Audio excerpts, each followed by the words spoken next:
Yes, let me welcome you all. Very good evening or afternoon to all of you. I am Benjamin Alongo. I'm one of you guys. So for tonight or for today, I will be presenting my analysis of a real-world ethical scenario through the lens of one of the most important moral philosophers in history, who happens to be Immanuel Kant. I hope you find this presentation informative and thought-provoking. So what will happen here is it's quite going to be very short and it's going to be clear. If there are any omissions, you can share your inputs, your comments, your suggestion in the comment section. Then I will attend to them. I will comment back. Okay. The title of my presentation is Kant's categorical imperative. It's applied to my option that I chose among others, that falsifying information at work. This is a deontological ethics analysis, meaning that I will be examining whether an action is right or wrong based on moral duties and rules, not based on what outcome or result it produces. I chose this scenario because this honesty in the workplace is something that many people encounter in a professional life or on a daily basis, and I believe can give us a very powerful framework to evaluate it. Let's begin with a quick overview of what is expected from our presentation. Okay, the first overview, the first aspect that we look at is what is Kant's categorical imperative, and secondly we'll go to the detailed scenario, which is falsifying information at work. Then I will analyze the scenario and examination with the three formulation. Formulation 1, 2 and 3. Formulation 1 be the universal law, formulation 2 be the humanity formula, and formulation 3 be the kingdom of ends. In my final slides I will summarize and conclude. Okay, I would take as little time as you can. Okay, let me initially start with who's or was Immanuel Kant. Immanuel Kant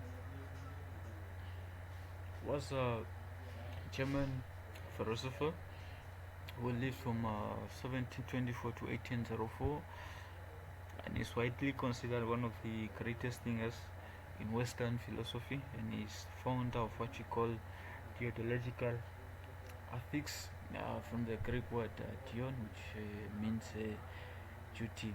Now, what is deontology? Simply put, deontology is a theory of morality that says the rightness and wrongness of an action depends on the action itself, on whether it follows the correct moral rule or duty, and not on what happens as a result of the action.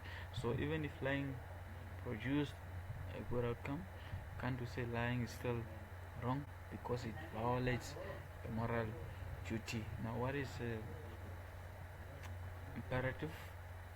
The word categorical imperative means unconditional, no exemptions. Okay, the word imperative means a command or obligation. The categorical imperative is Kant's supreme moral command, an unconditional rule that applies to all rational beings, everywhere, always, regardless of personal feelings, culture, or circumstances. Kant himself believed that any rational person, thinking clearly, would arrive at the same moral conclusions, and he has expressed this supreme moral principle in three different formulations, which I will handle today, or which will examine our scenario to weight it and see if it's morally approved or if it's permitted or disregarded in our context. Okay, we have the universal law that defines that act only according to a maxim you could well or desire to become a universal law for everyone. Okay, the second one is the humanity formula. It's highlighting that always treat people as ends in themselves, never merely as a means to your own goals. Never see others as notes, but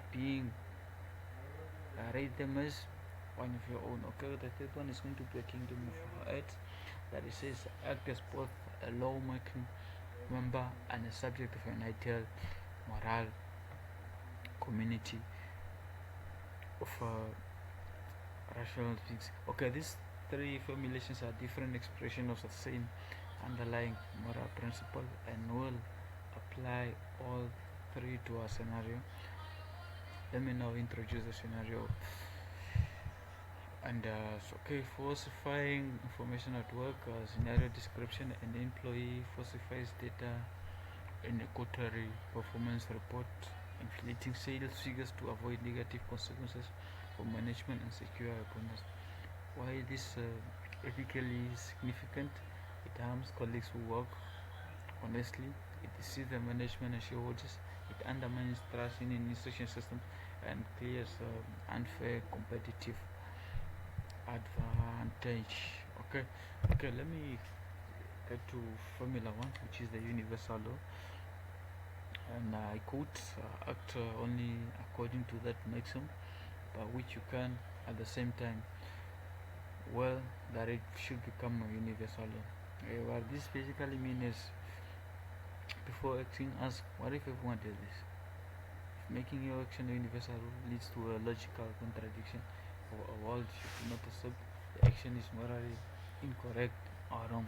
Now, I will utilize the two tests, which is the contradiction in conception and the contradiction in will. Basically, these two tests, one would highlight on would the practice destroy itself if universalized, or would the rational being consequently will this is a universal law.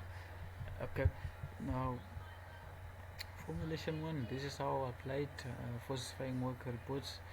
The maxim is I will falsify my work reports whenever it benefits me. Test number 1, contradiction in conception. If everyone falsified reports, the entire practice of reporting would collapse. Reports become meaningless, action undermines itself when universalized. Contradiction in will. No rational person could will a world of universal deception. This is in fact. So the verdict: falsifying work information fails formulation 1 and is really not right. Okay. The second formula, which is the humanity formula, X so that you treat humanity whether in your own person or in that of another.